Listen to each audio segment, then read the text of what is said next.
Hey, what's up? It's Crate Junkies. Yeah, I want to chime in on this too. Very interesting video. Got me thinking a little bit. I seen my friend Greeno in the comment section said what he does with the download codes is just toss them. And I have to say, I've been collecting vinyl for a while now, and I've never, not once, used a download code. But this does not mean that I don't agree with you. I agree with the fact that I think they should be in records, bottom line. I think it's really, really, it makes me, trying to think of the word, just, it's sad to see an artist that's that, money hungry, it almost feels, because, it just doesn't make sense. I mean, like you said, if we're buying the record, we've already paid the, you know, the top price for the product. I mean, there's nothing out there more expensive than a piece of vinyl. I mean, the CDs are cheaper. You know, obviously they don't press cassettes anymore, but you know, a download on you know, iTunes or something is going to be cheaper than a record. So, not to throw it in there as kind of like a nod to the consumer is just ridiculous. And yeah, I don't even know what this O'Malley guy's talking about. I mean, yeah, I respect their music too, but the way of his thinking really doesn't make sense to me. I mean, you'd think that artists would want people to hear their music. Now, Greeno in the comment section said he throws his away. Now, personally, I put them with the record and keep them there just in case maybe one day I sell the record to somebody else. You know, what I'd like to know is how long do these download codes last? I mean, 10, 20 years from now, are these download codes going to be still, you know, can I take my card 20 years from now? I mean, who knows what's going to happen with the internet and stuff in 20 years, but I mean, how long do these download codes, you know, last? I mean, are they that? I mean, a piece of vinyl you buy and it's forever. I mean, as long as you take care of it. Is this download code, and for all we know, it could just disappear off the internet. You know, in 5 years, you could go to type in that code and, oh, you know, wrong, whatever, misdirect, you know, there you go, it's lost. So, you know, it's more tangible to hold a record than it is to hold a download code. That's another reason why I would never pay money for a download code. Fuck that, personally. You know, I'm someone who wants to hold a product if I'm paying for it. You know, I'm not going to pay for air, okay? You've already made the product, you press it on CD and vinyl, people buy it. To be honest, you should just, if you're that confident in your music, you should give your music away, and the people who truly love it will buy it, you know, because what a real, you know, crate vinyl junkie, whatever you want to call yourself, will do, and I know I do it, is like I might sample something quick, but if I like it, I'm going to buy it and listen to it the way it's meant to be played. Now, not everybody's like this, and if you would start giving away download codes for free, you would probably end up, in the long run, losing money. But if somebody's already bought your record, I don't see any reasoning for keeping that download code from them. That's just freaking ridiculous. And I agree 100% with you, Vinyl Junkie. 120%. The thing should just be there. I mean, I don't care if it's there, personally. If somebody doesn't want to put it there, I don't give a shit. But, you know, if we're talking about the argument of should it be there, I'm not saying it has to be there, because I don't really care if it is. But if there's that option, then yeah, it'd be nice. What I'm going to start doing, personally, is I think I'm going to start like a little envelope. I'll probably take like a record sleeve, and I'll put like a cardboard backing in that record sleeve, and then I'll start throwing all my digital downloads in there, and then I'll post them in like a bundle on eBay and try to sell them. We'll see how much I get for that, because I really highly doubt that if I post that on eBay, that I'm even going to get the price of one record for 20 download codes, because the bottom line is when it comes to it, you're not buying something that's physical, and you know, it's not worth what something physical is worth.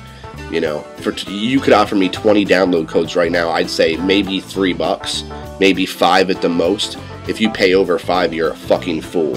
And anybody that expects you to pay $20 for a fucking download code for an album is legitimately lunatic, bottom line. Lunatic, I'm telling you, like, it just makes no sense to me. So, yeah, that's my 2 cents. I mean, I basically just agree with you. I just wanted to kind of put in, you know, I collect vinyl, and and I don't personally use them. But you know, one day maybe I might need to. But with the convenience of the internet, you can rip and burn anything. You can go to YouTube, you know, any song you want, and take it straight from YouTube and rip it. And that's, I mean, sometimes that's how I make little mix CDs and stuff. I'll just browse YouTube, find songs I never heard.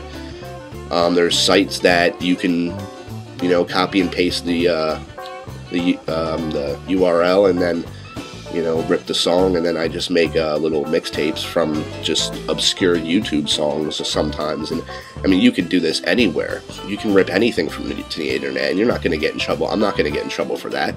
No one's going to come to my house about some freaking one song I ripped off of YouTube. And there's really no way to track it because these guys provide you with a site to do it. I mean, I think people just need to loosen the fuck up. I mean, the internet, you can't put a restriction on what the internet is, because if you do start to do that, that's when what the internet is loses its luster, and you know, it'll stop growing. I think the way things are going is fine. If you're a good enough artist, you should be able to make it in this new age. Bottom line, if you're good enough, if your music's good enough, and I think that is all we need, because you know, in a day like this where anyone can pick up a microphone, anyone can make a song on their computer, you know, anyone. You don't even need a studio anymore to make a song. I can sit here with iGarage, or whatever it is, GarageBand, or whatever the hell the thing on Mac is. I can sit here with that, the microphone that's embedded in my laptop, okay, and make a song. I've done it before, and it doesn't sound that bad. I mean, it's not great, but it's good enough. Now, in an age that you can do that, okay, there's music everywhere. Only the really good shit is going to survive, and I think that's the way the new age weeds out the good from the bad. Basically, it's a survival of the best, and that's a good thing.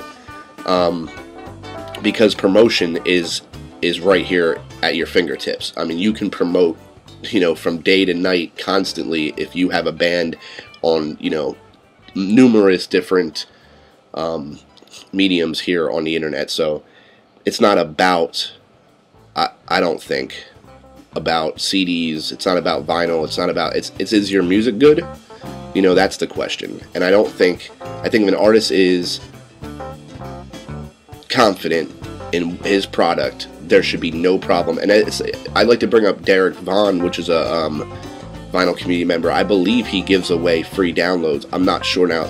I know some people do, so I'm not sure if he does, but I think he does. Or for the album that he recently, the Sonospheres album, I think he put a free download for that, because he's confident that if people like it, they're gonna buy the freaking record, you know?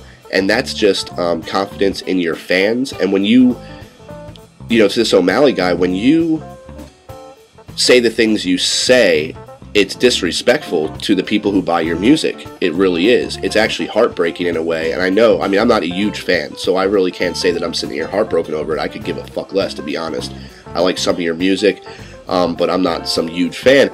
But the bottom line is if I was a huge fan of you, and I could almost feel how it would feel, you know, for you to say, oh, well, you bought my record, now you have to buy the download code, that would make me feel, that would kind of break my heart a little bit. And you know, people, you'll lose fans over that. No matter how good your music is, people, you know, it's called respect, and just respecting the people who support you.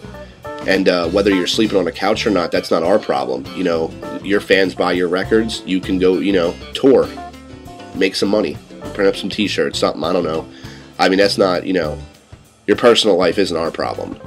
You make the music, and we buy the music. And if you're confident enough in your music, then you shouldn't have a problem selling it. I'm Great Junkies. Peace.